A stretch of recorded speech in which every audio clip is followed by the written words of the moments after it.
Resolution. This is a tough one, but this is the nuts and bolts of absolutely everything that we're doing with these images and getting them formatted for the web. This is what we need to understand the most. If we walk away from this video and this is the only thing that we understand, we're 100% ahead of where we were at when we started. So, what is resolution? In simple terms, what resolution is how many pixels does it take to make up 1 inch of a photograph. Digital cameras today are so high-tech. We have 5, 10, even 24 megapixel digital cameras that are out on the market today. I have a decent point-and-shoot camera from Nikon, the P6000.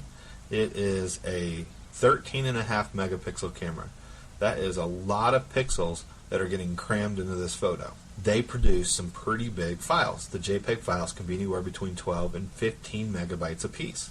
That's huge. That's just not something that we can post up on the website. Digital cameras have the ability to go in and change the resolution inside of the cameras and then get a smaller file, but it's been my experience that if I shoot at the highest resolution that the camera will allow me and then make my modifications on my laptop, I get a much better, cleaner, crisper, sharper image. So let's talk about pixels per inch and how this affects our photo and how it affects our website.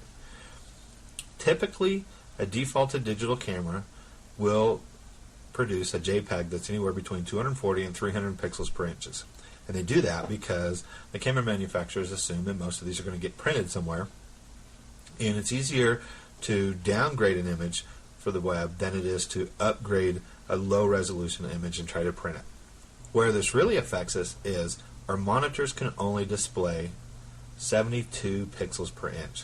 That's the highest resolution that I've seen on a monitor. I believe there's some high-def TV screens and stuff like that you can plug into your laptops that'll give you better, more resolution, but in all reality today, the bulk majority of screens can only show 72 dots per inch. Now we have a photograph that's formatted for print, 240 or 300 pixels per inch. We need to understand how that relates to what's going on our screen, 72 dots per inch. So let's look at a photo that we have. Here's a photo of a flower. I have it set at 8 inches wide by 10 inches tall, and that produces a 2.1 megabyte file. That 2.1 megabyte file is too large of a file to download at any reasonable rate on the internet. So where does this all work? Well, when you look at an 8 by 10 photo, so it's 8 inches wide, 10 inches tall, if you take 8 and you multiply it by the PPI, 240 in this case, we get 1900 pixels wide. You multiply the height, 10 times 240 is 2400 pixels tall. So now we have this huge image. There's two ways to shrink it down so that we can see it on the internet properly.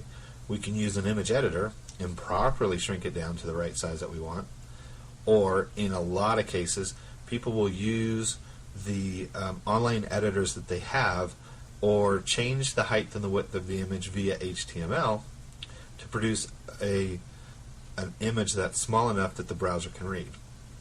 By changing the HTML, whether you're using a WYSIWYG editor or you're manually setting the height and width, by changing the HTML, all you have done is told the browser, take this huge image and display it at this size.